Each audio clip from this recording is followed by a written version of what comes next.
दुनिया में हर चीज की एक एक्सपायरी डेट है। कुछ सामानों के ऊपर एक्सपायरी डेट लिखी होती है, कुछ के ऊपर एक्सपायरी डेट नहीं लिखी होती है, जिसे हम हमारे तजुर्बे के हिसाब से एक्सपायर समझ लेते हैं, उसके बाद में घर से डिस्कार्ड कर देते हैं। कुछ सामान होता है जो कि रीयूज किया जा सकता है, तो आज उसी का ट्रिक मैं आपको बताने वाली हूँ।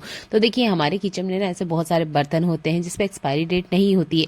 हम हमारे हिसाब से हमें पुराना लगता है, या हमें लगता है कि ये भी खराब हो चुका है। जैसे कि मेरे पास भी एक प्लेट है, मुझे ये हल्की लगती है और ये काफी ज्यादा मोच आ चुकी है, यानी इसमें काफी सारे निशान है, इसलिए मैं इसे यूज नहीं करना चाहती, यानी कि मैं इसे अभी डिस्कार्ड कर रही हूँ। तो मैंने सोचा क्यों ना उससे पहले इसका यूज किया जाए।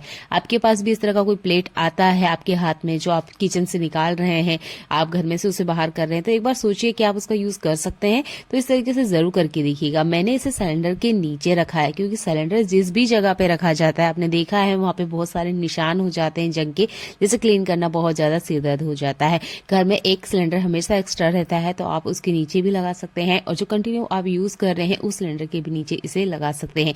इससे आपका ही बहुत ज्यादा फायदा होने वाला है। ये सिलेंडर आप खुद खिसका सकते हैं बिना किसी की हेल्प के, और आवाज बिल्कुल नहीं आएगी।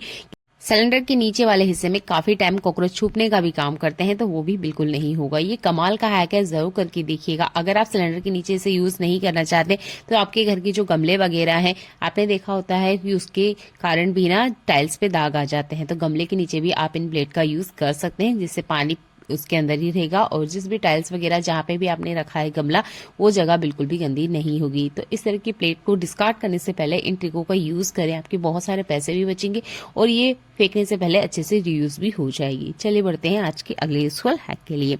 हमारे घर में ना लाइट से जुड़ी हुई बहुत सारे अप्लायंस होते हैं। मेरे पास भी एक लाइट है, बहुत टाइम से मैं इसे यूज कर रही हूँ, और मैंने इसे आज देखा तो इसके ऊपर ना काफी सारी गंदगी इकट्ठा हो रखी थी। ये एक लाइट का इलेक्ट्रॉनिक सामान है। इसे हम किसी भी तरह के लिक्विड डिटर्जेंट या किसी भी लिक्विड से नहीं क्लीन कर सकते। तो इसे क्लीन करें कैसे, क्योंकि इसकी जो दाग धब्बे होते हैं वो निकलने का नाम नहीं लेते। तो इसको मैं साफ करने का आज आपको तरीका बता रही हूँ, इसे आप जरूर कीजिएगा। ये एक ही बार में क्लीन कर देगा, और इससे आपके इलेक्ट्रॉनिक सामान जो है बिल्कुल खराब नहीं होंगे। किसी भी तरह का इलेक्ट्रॉनिक सामान हो, उस पर ये ट्रिक काम करती है।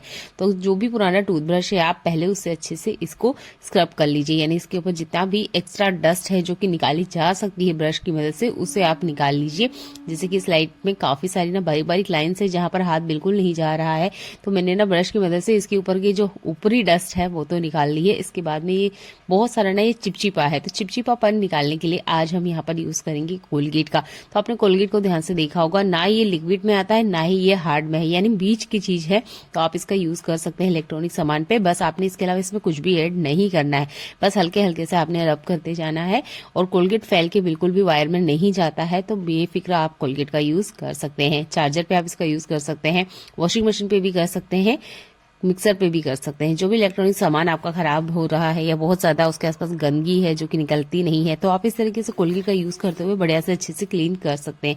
इस लाइट के ऊपर जितना भी चिकनापन था, चिपचिपाहट थी, वो बहुत आसानी से क्लीन हो गई है, और अच्छे सूखे कपड़े से आप इसे वाइप कर लीजिएगा, बहुत अच्छे से क्लीन हो जाएगा। ये कमाल के ट्रिक है, यूज कीजिए। इन्हें यूज करने में कोई से तरह का कोई दिक्कत नहीं होता है, और आपके जो अप्लायंस है वो भी अच्छे से क्लीन हो जाते हैं। तो देखिए, लाइट बहुत बढ़िया से क्लीन हो गई है, काफी ज्यादा गंदी थी, और बिल्कुल भी इसके ऊपर जितनी भी चिपचिपाहट थी वो भी बढ़िया से खत्म हो गई है। तो आप इस तरीके से कोलगेट का यूज ले सकते हैं। चलिए बढ़ते हैं आज के अगले यूजफुल हैक के लिए। हमारे इंडिया में चाय बहुत ज्यादा बनती है, हर घर में चाय के लिए कप यूज किए जाते हैं। जब हम इसे लॉन्ग टाइम तक यूज करते हैं, कभी कभार क्या होता है, हाथों हाथ ही हम बर्तन क्लीन कर लेते हैं, कभी कभी नहीं कर पाते हैं, तो चाय के दाग देखे होंगे आपने, वो इस कप के अंदर आ जाते हैं। तो ये 2 कप है, इसके अंदर चाय के दाग नहीं है, पर ये वाला कप ना, इसका कुछ डिजाइन ही इस तरीके का है कि इसके साइड कॉर्नर में ना चाय जम जम के साइड में जंग जैसी इकट्ठी हो गई है। ये चाय के ही दाग है, पर जंग जैसा दिखता है, जिसकी वजह से इस कप का यूज करने का बिल्कुल मन नहीं करता है। आपके घर में अगर चीनी के कप है तो आप उस पर भी ट्रिक यूज कर सकते हैं। तो आपने लेना है नमक, तो 1/4 चम्मच मैंने नमक लिया है, और उतना ही हमने यहाँ पर लेना है कोलगेट। तो स्टील के ऊपर किसी भी तरह का कोई दाग है जो जंग जैसा आपको लग रहा है, साइड कॉर्नर्स में है, तो उसके लिए ट्रिक सबसे बेस्ट है। ग्लास पे भी यह काम करेगी, और जो चीनी के बर्तन है उस पर भी ट्रिक काम करती है। नमक यहाँ पे अच्छे से स्क्रबर का काम करेगा, कोलगेट जो है इसकी अच्छे से शाइन भी लेकर आएगा, और साइड में जितनी भी गंदगी है उनको रिमूव कर देगा, बैड स्मेल है वो भी खत्म कर देगा। तो आप इस तरीके से कप ग्लास की क्लीनिंग कर सकते हैं। बहुत ही कमाल का हैक है, जरूर करके देखिएगा। बस मैंने इसे हल्का ही हल्का रब किया और इसके आसपास की जितनी भी गंदगी थी वो निकल गई है। तो यहाँ पर किसी तरीके से जूने या बर्तन स्क्रब का यूज नहीं करना है, फिंगर या किसी और टूल का आप यूज कर सकते हैं। अच्छे से क्लीनिंग हो जाएगी और जितनी बैड स्मेल है वो भी अच्छे से रिमूव हो जाएगी। थोड़ा सा ये बच गया है तो मैंने यहाँ पर चाय की छलनी पर इसे डाल लिया है, क्योंकि चाय की छलनी की भी कुछ डिजाइन इसी तरह की होती है कि इसके साइड कॉर्नर में ना काफी ज्यादा गंदगी इकट्ठा हो जाती है। तो वहां पे भी आप इस ट्रिक का यूज कर सकते हैं और ये बढ़िया से क्लीन हो जाएंगे। आप चाहते हैं तो थोड़ा सा कोलगेट इसमें और ऐड कर सकते हैं। नमक से बढ़िया से इसकी स्क्रबिंग होती है। इसके बाद मैं आपको इसे क्लीन करके दिखा रही हूँ। चाय का छलनी बहुत ज्यादा गंदा है तो आप यहाँ पर विनेगर ऐड करके इस पानी के सॉल्यूशन में ही आप इसे गैस पे 5 मिनट के लिए मीडियम फ्लेम पर बॉईल कीजिएगा। इससे भी छलनी की जितनी गंदगी है वो बहुत अच्छे से क्लीन हो जाती है, जिसकी लास्ट वीडियो मैंने पिछली बार अपलोड करी है, तो एक बार उसे भी आप जरूर देखिएगा। और इस तरीके से आप देख सकते हैं ये कप बहुत अच्छे से क्लीन हो गया है। इसके आसपास मुझे काफी ज्यादा गंदगी इकट्ठा हुई दिखी थी, जिसकी वजह से मैं सोच ही रही थी कि इसे मैं डिस्कार्ड कर दूं। पहले सोचा कि एक बार ये ट्रिक यूज करके देखते हैं, अगर काम करेगी तो इसे हम डिस्कार्ड नहीं करेंगे। तो इस तरह के बर्तन हमारे घर में जरूर होते हैं, तो एक बार इस तरीके से क्लीन करके जरूर देखिए। और मुझे इसकी शाइन पिछले रखे 2 कप से ज्यादा दिख रही थी, क्योंकि इसमें कोलगेट हमने यूज किया है। तो स्टील की जो चमक है उसको लाने के लिए भी आप कोलगेट और नमक का यूज कर सकते हैं। इससे आपके जो स्टील के बर्तन हैं उनकी शाइन वापस आ जाती है, जैसे कि बिल्कुल नए जैसे हैं। बहुत ही कमाल का हैक है, जरूर यूज करके देखिएगा। आपके पैसे और टाइम दोनों ही बचने वाले हैं। घर में छोटे बच्चे हैं तो बिस्किट और कुकीज का बहुत ज्यादा यूज होता है। बच्चे जिद में क्या करते हैं कि पूरा पैकेट खोल देते हैं, जिसकी वजह से इन कुकीज और बिस्किट में मॉइस्चर आ जाता है। तो इसको हम कैसे खत्म करें, या इसमें लगे ही नहीं तो क्या करें? इसके लिए आप यूज कर सकते हैं फॉइल पेपर का। फॉइल पेपर को अच्छे से इसमें कवर कर दीजिए। आप देखेंगे कि कभी भी आपके जो बिस्किट है, कुकीज है, वो मॉइस्चर नहीं पकड़ेंगे। अगर 2 हफ्ते बाद भी इसे खोलेंगे ना तो बिल्कुल ऐसे के ऐसे ही फ्रेश मिलेंगे। आप चाहते हैं चीनी के दाने ऐड कर सकते हैं, उसके बाद भी ना इसमें मॉइस्चर आ जाता है। तो आप यहाँ पर फॉइल पेपर का यूज कीजिएगा। इससे आपकी बिस्किट कभी भी मॉइस्चर नहीं पकड़ेगी। स्पेशली प्रॉब्लम होती है बारिश के सीजन में और विंटर के सीजन में। इस ट्रिक का यूज करते हुए आप अपने बिस्किट की लाइफ लाइन बढ़ा सकते हैं। वीडियो अच्छा लगता है तो वीडियो को लाइक कर दीजिएगा। चैनल पर पहली बार आए तो जरूर सब्सक्राइब कर लीजिएगा। ऐसे यूजफुल वीडियो मैं आपके लिए लेकर आती ही रहती हूँ। अगला यूजफुल हैक भी आपको बहुत ज्यादा पसंद आने वाला है। हम कितना भी सावधानी रखें, उसके बाद भी ना कुछ फैब्रिक या कुछ कपड़ा ऐसा जरूर घर में आ जाता है जिसके ना इस तरीके से रुए निकलते हैं। स्पेशल विंटर सीजन में होता है। कुछ कपड़े ऐसे जरूर होते हैं जिसके इस तरीके से रुए निकलते हैं।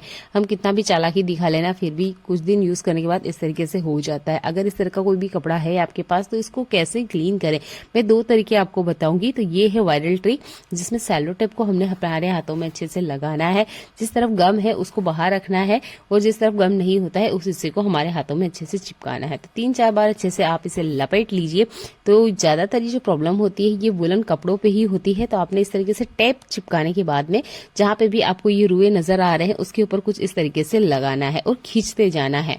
जैसे कि हमारे हाथ पैरों की हम वैक्सिंग करवाते हैं ना, हॉट वैक्सिंग या वार्म वैक्सिंग, उसी तरीके से वर्क करेगा। तो मुझे तो ये ट्रिक नहीं काम की दिखी, क्योंकि जब मैं इसे स्वेटर के ऊपर खींच रही थी इसमें से किसी भी तरह का कोई भी रुआ बाहर नहीं आया है। ये ट्रिक काम करती है ब्लैंकेट के लिए और जो जैकेट वगैरह होते हैं उसके लिए ट्रिक काम करती है। आपको अगर ऊन के स्वेटर या ऊन के मफलर के ये जो रुए हैं इनको निकालना है तो यहाँ पर सेलो टेप का यूज नहीं कीजिएगा। जो तरीका मैं आपको बताने वाली हूँ उसको यूज कीजिएगा, तभी इसके ये जो रुए हैं निकल के बाहर आएंगे। मैंने काफी कोशिश करी पर एक भी रुआ इसके ऊपर नहीं आया है, जैसे कि आप देख ही रहे हैं। मैंने काफी खींचा, इसके अंदर किसी भी तरह का कोई भी रुआ नहीं आया है। तो ये ट्रिक बेकार है, इस पे यूज मत कीजिएगा। चले बताती हूँ मैं अगला यूजफुल ट्रिक कि वो कौन सा है जो कि घर में है और इसके लिए भी आपको पैसा बिल्कुल खर्च नहीं करना है। तो इस तरह का रेजर ना हमारे घर में जरूर होता है, तो जो पुराना रेजर है उसका यूज कीजिएगा। शार्प वाला नया रेजर का यूज नहीं कीजिएगा। गलती से अगर कपड़े पे लग गया तो कपड़ा कट सकता है। अगर इस तरह का यूज एंड थ्रो है तो आप बेफिक्र यूज कर सकते हैं। बस आप इसे हल्के हल्के इस तरीके से घुमाइए। आप देखेंगे इसके ऊपर जितने भी रुए हैं, ये जितने भी वो छोटे छोटे से पार्ट निकलते हैं वो सारे के सारे ना बहुत इजी तरीके से बाहर आ जाएंगे। ये बहुत ही कमाल का हैक है, जरूर करके देखिएगा। क्योंकि इस तरह के कपड़े हमारे घर में होते ही हैं जो कि यूज करने में बिल्कुल अच्छे नहीं लगते हैं। और मार्केट से आप इस तरह का कोई ऑर्गेनाइजर खरीद के लेकर आते हैं तो वो कम से कम 400 से 500 रुपए का आता है। तो क्यों इतना पैसा वेस्ट करना, जबकि एक ही बार में हमारा काम हो जाएगा। और इस रेजर को बार बार क्लीन करके आप मल्टी टाइम यूज कर सकते हैं।